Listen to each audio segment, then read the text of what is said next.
দরজায় কড়া নাড়ছে লোকসভা নির্বাচন।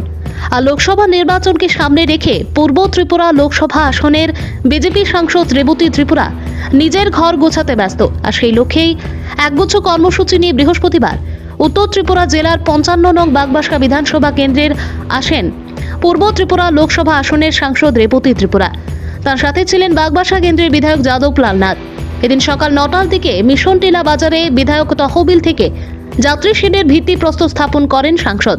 এরপর কদমতলা ধর্মনগর সড়কের ইছাইর পাড় থেকে গোবিন্দপুর পর্যন্ত 2 কিলোমিটার জরাজীর্ণ রাস্তার মেরামতির কাজের শুভ উদ্বোধন করেন। পাশাপাশি নতুন ভোটারদের সাথে আলাপচারিতা, তার সাথে কালাছড়া স্কুল অ্যানুয়াল কোর্সের শুভ সূচনা করেন সাংসদ রেবতী মোহন ত্রিপুরা। ও নদিয়া পুর পরিষদ 3 নং ওয়ার্ডে 17 পরিবারের মধ্যে 52 জন ভোটার বিভিন্ন দল ছেড়ে বিজেপিতে যোগদান করেন। সাথে একাধিক কর্মসূচি রয়েছে মাননীয় সাংসদের। ভানু চৌধুরীর রিপোর্ট, আসাম প্রাইম নেটওয়ার্ক। আমার পঞ্চায়েতের যিনি প্রধান হবেন, ভালো লোককে নির্বাচন করা এবং আমার বিধায়ক যেভাবে অ্যাক্টিভ, যেভাবে আমাদের প্রধানরা অ্যাক্টিভ, এটাকে আরও অ্যাক্টিভ করার জন্য, কারণ কম্পিটিশন যাতে হয়, যে জনগণের মন জয় করা। আমরা যারা প্রতিনিধি হই, তো মন জয় করতে গেলে কাজ করতে হবে, অ্যাক্টিভ থাকতে হবে, মানুষের কাছে দায়বদ্ধ থাকতে হবে। তো এই জন্য এই জিনিসগুলিকে মানুষের মধ্যে নিয়ে যাওয়া সচেতনতা, তার জন্যই ন্যাশনাল ভোটার্স ডে আমরা পালন করি। স্যার, আজকের আগামী প্রোগ্রামটা কি ছিল? আগামী প্রোগ্রামটা কি আজকের?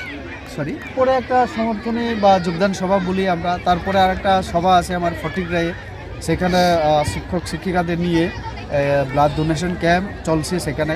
তারপরে আবার তেলিয়ামোড়ায় আর একটা প্রোগ্রাম, আমি যদি সময় পাই, সেখানে কেন্দ্রীয় মন্ত্রী আছেন, এটাও এইরকমই, মানে ন্যাশনাল ভোটার্স ডে সেলিব্রেশন।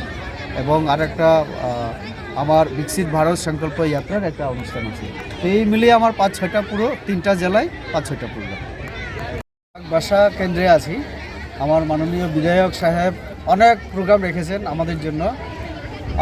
আমরা এর আগেও ওনার উন্নয়ন তহবিল থেকে আমরা বাজারের নাম বলে গেলাম, আমরা মিশন টিলা বাজারে একটা যাত্রী সেদের আমরা ভিত্তিপ্রস্তর স্থাপন। তারপরে আরেকটা জায়গায় আমরা সেখানে নতুন রাস্তার যে কাজের সূচনা আমরা করেছি। এখন কালাছড়া আমাদের দ্বাদশ শ্রেণী বিদ্যালয়, এই স্কুলে আছি। আজকে এখানে অ্যানুয়াল স্পোর্টস একটা হচ্ছে, আরেকটা হচ্ছে আমাদের ন্যাশনাল ভোটার্স ডে। দুইটাই আমরা এখানে সেলিব্রেট করলাম। আমাদের মাননীয় প্রিন্সিপাল আছেন এখানে, উত্তম বিশ্বাস মহোদয়। তো সুন্দরভাবে আয়োজন করা হয়েছে, বাচ্চাদের উৎসাহ, যে উদ্দীপনা, আমরা অবাক হয়ে গেলাম দেখে। এবং এই বিদ্যালয় মানে বিগত কয়েক বছরে যেভাবে বিভিন্ন ক্ষেত্রে সুনাম অর্জন করেছে, বোর্ডের রেজাল্টে হোক, স্ট্যান্ড করা, এখান থেকে মেয়েরা ন্যাশনাল লেভেলে বিভিন্ন ইভেন্টে খেলতে যাওয়া, ক্রিকেট হোক, জিমন্যাস্টিক হোক, তারপরে সায়েন্স যে ফেয়ার হয় জেলা বিভিন্ন ইয়েতে, যেভাবে সুনাম অর্জন করছে, পুরস্কার তারা জিতছে, এটা সত্যিই অভাবনীয়। এবং পিএমসি আমাদের যে যোজনায় এই স্কুলটা ভালো ফান্ড পাচ্ছে, নতুন বিল্ডিং কনস্ট্রাকশন হচ্ছে। কিছু সমস্যা আছে, এটা আমাদের নজরে উনি এনেছেন আমাদের প্রিন্সিপাল মহোদয়। এবং মাঠের সংস্কারের জন্য যেটা দাবি, আমাদের মাননীয় বিধায়ক সাহেব তাৎক্ষণিক ব্যবস্থা করে দিলেন, এটাও হয়ে যাচ্ছে। আর মিড ডে মিলের কিছু সমস্যা এরকম, সেটাও আমরা দেখে নিয়েছি। তো এই বিদ্যালয়ে শ্রীবৃদ্ধি আগামী দিনে আরও যাতে হয়, সেই কামনা আমরা করছি। ধন্যবাদ। প্রশ্ন, আজকে পুরো ভারতবর্ষেই আমরা এই ডেটা পালন করছি, ভোটার্স ডে। কারণ যারা নতুন ভোটার লিস্টে তালিকায় অন্তর্ভুক্ত হয়, এটা তাদের জন্য খুবই গুরুত্বপূর্ণ। কারণ ভারত একটা গণতান্ত্রিক দেশ।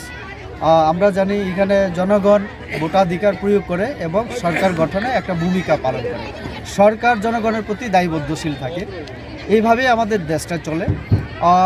যারা নতুন ভোটার্স, তাদের জন্য এটা অত্যন্ত গুরুত্বপূর্ণ এই কারণে যে তারা সরকার নির্বাচনের ক্ষেত্রে সরাসরি অংশগ্রহণ করবে।